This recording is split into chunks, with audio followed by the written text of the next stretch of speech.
उधर बड़ी खबर आई ईरान और अमेरिका के बीच जंग का काउंटडाउन शुरू होने की, क्योंकि ईरान की सेना ने फारस की खाड़ी में अमेरिका के युद्धपोत के ऊपर अपना ड्रोन उड़ा दिया। ईरान ने अमेरिकी युद्धपोत की निगरानी करने का ड्रोन वीडियो जारी करके पूरी दुनिया में सनसनी फैला दी। एक रोज पहले ही ईरान ने अमेरिका और इजराइल पर उसके न्यूक्लियर रिसर्च सेंटर के पास बम धमाका करने का आरोप लगाया था, जिस पर ईरान ने अमेरिका और इजराइल को खुली धमकी भी दी थी।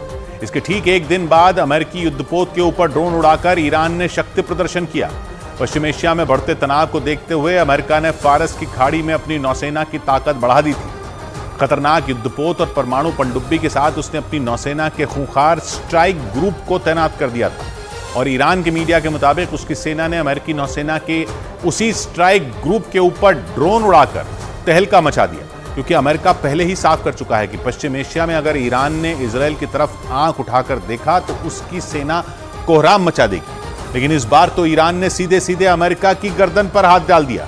ईरान का ड्रोन फारस की खाड़ी में तैनात अमेरिकी युद्धपोत के ऊपर उड़ा और उसका वीडियो बना लिया और उसे सोशल मीडिया प्लेटफॉर्म पर जारी कर दिया। ईरान के मीडिया के मुताबिक उसकी सेना के ड्रोन ने फारस की खाड़ी में स्ट्रेट ऑफ हॉर्मूज से गुजर रहे अमेरिका के युद्धपोत का एक वीडियो बनाया। उस वीडियो में अमेरिकी युद्धपोत पर कई लड़ाकू विमान कतर में खड़े नजर आए। ईरान के ड्रोन ने अमेरिका के युद्धपोत की अलग अलग एंगल से कई तस्वीरें ली। वीडियो को सोशल मीडिया पर जारी करते हुए ईरान की तरफ से चेतावनी दी गई कि स्ट्रेट ऑफ हॉर्मूज से गुजरते वक्त अमेरिका अपने लड़ाकू विमानों को अपने युद्धपोत पर ही रखे, उन्हें उड़ाने की गलती ना करे, जिसका सीधा मतलब यह है कि ईरान ने सुपर पावर अमेरिका को फारस की खाड़ी में अपनी हद में रहने की धमकी दे दी। पश्चिम एशिया में दबदबा बढ़ाने के लिए और इजराइल की मदद करने के लिए अमेरिका ने फारस की खाड़ी में अपनी नौसेना तैनात कर रखी है, जिससे ईरान बुरी तरह भड़का हुआ है और वो अमेरिका को आए दिन पश्चिम एशिया में अपनी मौजूदगी घटाने और फारस की खाड़ी से सेना हटाने की धमकी देता रहता है।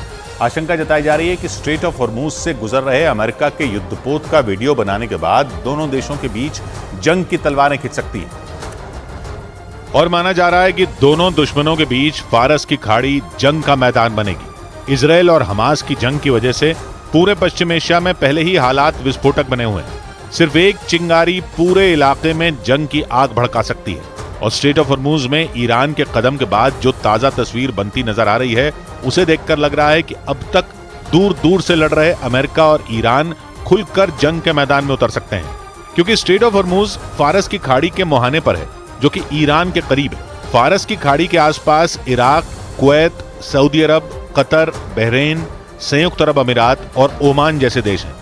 दुनिया में कच्चे तेल की सप्लाई का लगभग 20% स्ट्रेट ऑफ हॉर्मूज से होकर गुजरता है और ईरान अमेरिका पर दबाव बनाने के लिए बीते 4 साल में उसके कई कमर्शियल जहाज जब्त कर चुका है।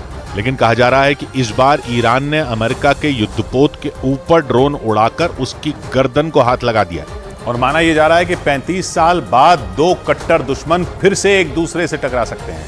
बीते कुछ साल से अमेरिका और ईरान दोनों युद्ध की दहलीज पर खड़े हैं। हालांकि दोनों के बीच तनाव चरम पर होने के बावजूद फिलहाल ऐसी नौबत नहीं आई कि वो सीधे सीधे भिड़ ही जाएं। लेकिन बीते 3-4 दिन की घटनाओं ने दोनों कट्टर दुश्मनों को जंग के मुहाने पर लाकर खड़ा कर दिया। ईरान ने दावा किया कि 3 दिन पहले उसके इस्फहान न्यूक्लियर रिसर्च सेंटर के पास अमेरिका और इजराइल ने मिलकर धमाका करवाया था। ईरान के मीडिया के मुताबिक धमाका इतना जोरदार था कि अगर वो न्यूक्लियर रिसर्च सेंटर में हुआ होता तो पूरे ईरान में भयानक तबाही आ जाती। इस घटना पर भड़के ईरान ने अमेरिका और इजराइल को अंजाम भुगतने की चेतावनी दे डाली थी और स्ट्रेट ऑफ हॉर्मूज में अमेरिका के युद्धपोत के ऊपर ड्रोन उड़ाने की घटना को ईरान का पलटवार माना जा रहा है। यानी 35 साल बाद अमेरिका और ईरान युद्ध के मैदान में बिल्कुल आमने सामने आ चुके हैं। अमेरिका और ईरान पहली बार 80 के दशक में भिड़े थे। हालांकि उनके बीच सीधी लड़ाई नहीं थी। उस वक्त जंग ईरान और इराक के बीच चल रही थी। दोनों ने करीब 8 साल तक खाड़ी युद्ध लड़ा था। उस लड़ाई में अमेरिका इराक के साथ खड़ा था और इराक जीत गया था। लेकिन 35 साल में पूरी दुनिया में बहुत कुछ बदल चुका है।